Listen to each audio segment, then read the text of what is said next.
Primero que nada, pues me gustaría que nos platicara un poquito de su vida, así de manera muy general.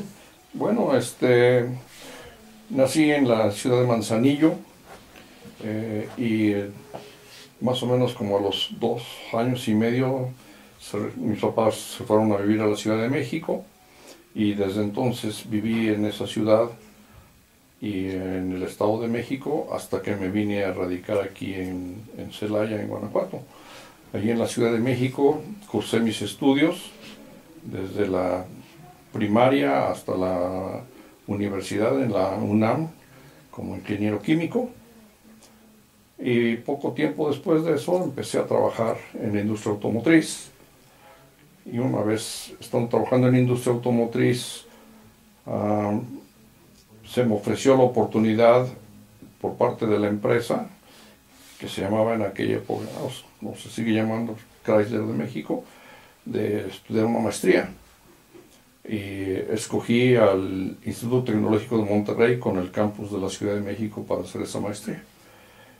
Y pues trabajé en la industria automotriz, y dentro de la industria automotriz encontré una vena que no conocía yo mucho de mí, pero tuve que capacitar a varias personas en diferentes cursos, y entonces me nació el interés de dar clases.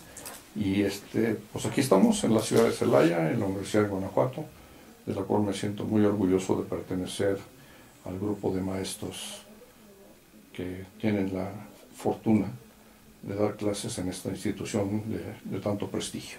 Muy bien. Ingeniero Alejandro Mesa, ya muy famoso en la universidad, el famoso ingeniero Alejandro Mesa, por toda la aportación que ha hecho a esta institución. Pero siempre ha surgido un poquito la inquietud de los estudiantes de repente de comentar, decir, bueno, ¿por qué sabe tanto? ¿Por qué enseña tan bien? ¿Cuál ha sido un poco esa trayectoria ya profesional que ha tenido en el área académica? Bueno, dentro de la empresa automotriz, o tal vez hablaría yo de la industria automotriz, existe mucho intercambio. Por consiguiente, tuve la gran fortuna de que la empresa me considerara en varias ocasiones para ciertos proyectos que implicaban la interacción con proveedores en México o con proveedores en el extranjero, incluso con subsidiarias extranjeras que tenía y tiene la corporación en el extranjero. Y de alguna forma u otra se me hizo relativamente fácil el poder explicar qué era lo que se requería en este país para poder cumplir con los requisitos que se nos exigían a nivel internacional, y cómo fuimos transformando los conceptos de esos requerimientos internacionales a requerimientos en la industria en México.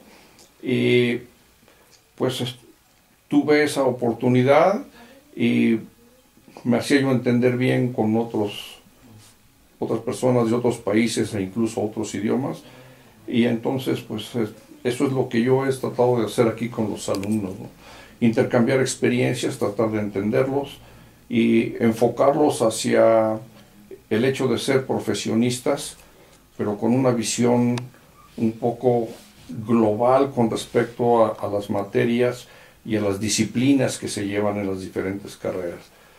Como mencioné, soy ingeniero químico, empecé a trabajar así en la industria automotriz, pero después tuve que cambiar y tuve que empezar a aprender de mecánica, de electricidad, de electrónica, de otros materiales que no tenían relación con la química, y pues eso me dio el panorama más general.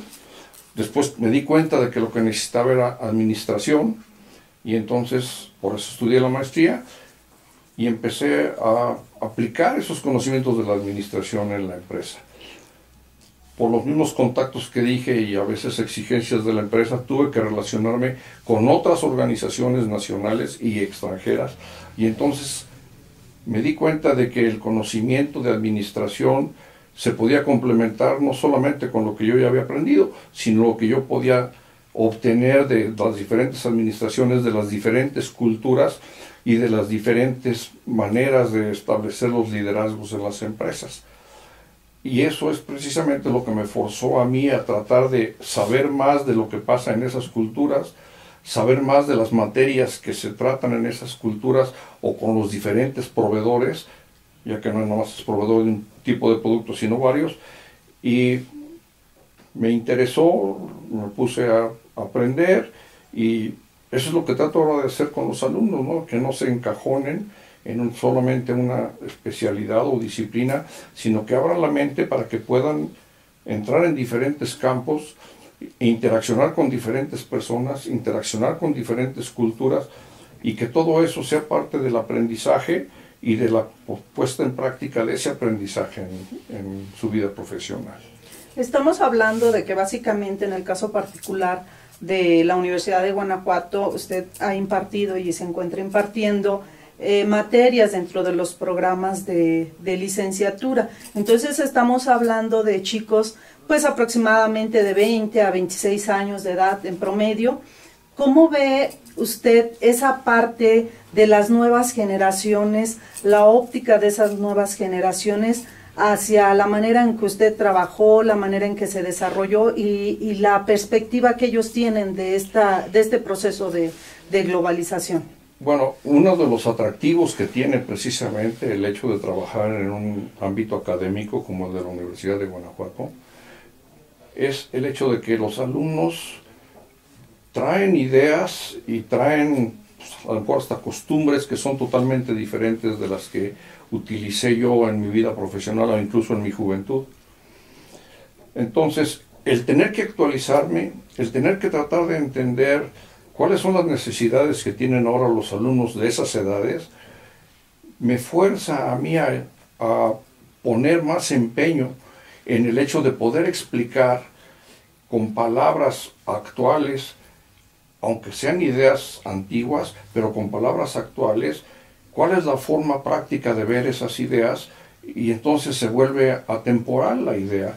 Se puede aplicar con alumnos que tienen ahorita 20 años, o a lo mejor con alumnos que hace 5 años o 10 años tenían 20 años. Y esos alumnos cuando salen a su vida profesional, llevan, o intento que lleven los conocimientos que les permitan interaccionar con las condiciones actuales, tanto tecnológicas como culturales. Por consiguiente, para mí, el hecho de que cada 6 meses tenga yo una nueva generación de alumnos que pueden pasar por mis manos y que les pueda yo transmitir de alguna forma los conceptos que se utilizan generalmente o particularmente en la disciplina que ellos están siguiendo, se me hace para mí un logro que yo puedo valorar cada 6 meses al terminar el curso.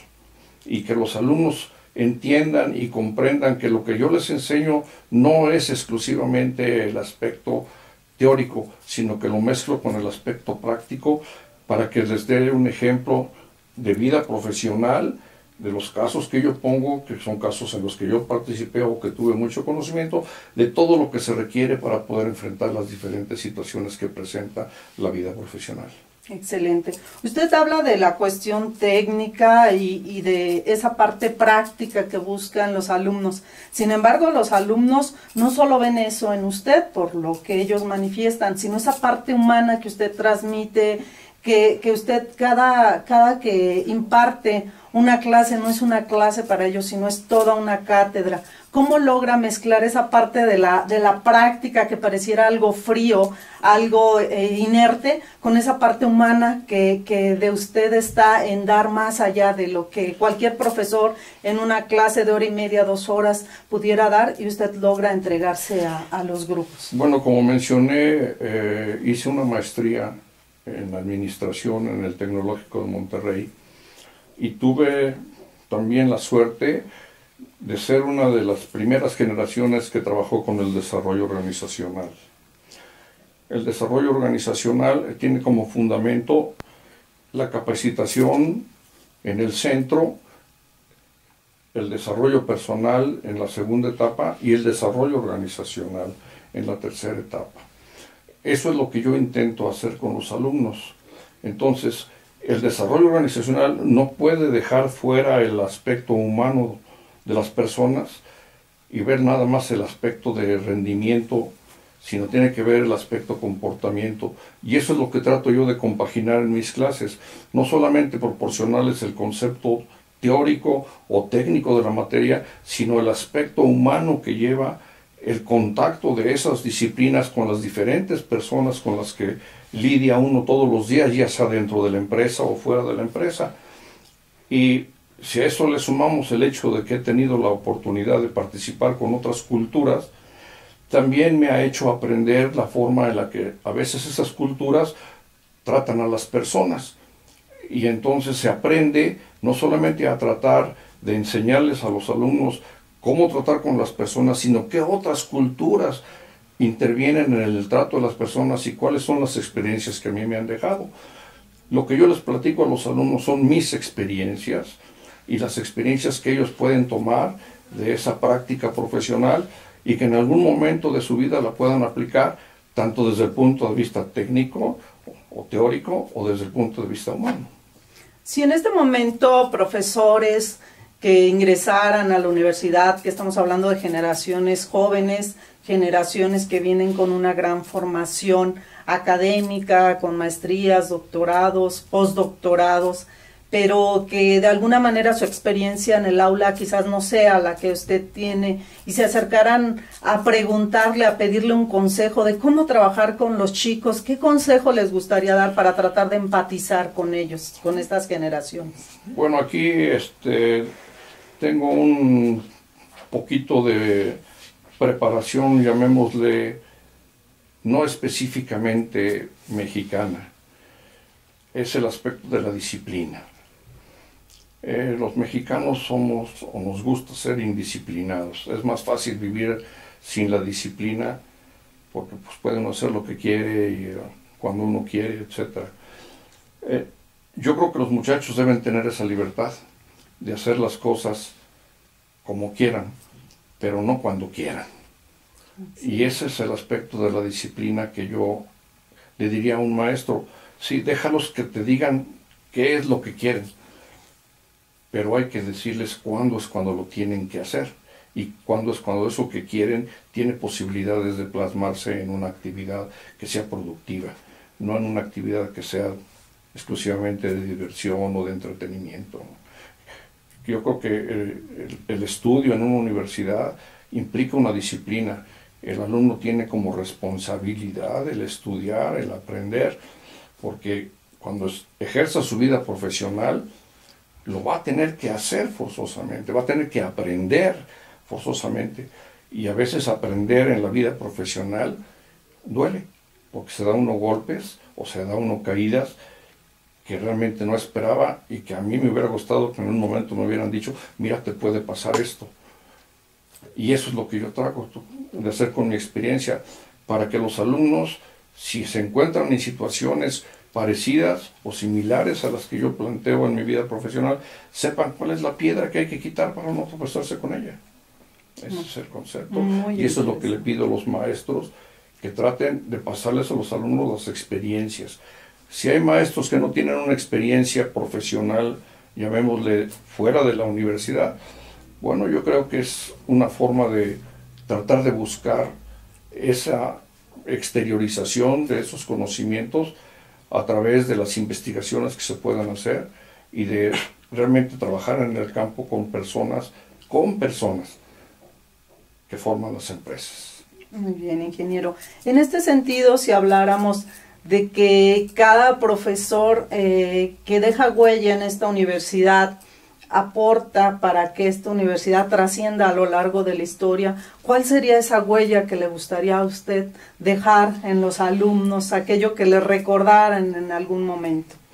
Yo considero que contraje y tengo todavía una deuda con la sociedad, una deuda con este país.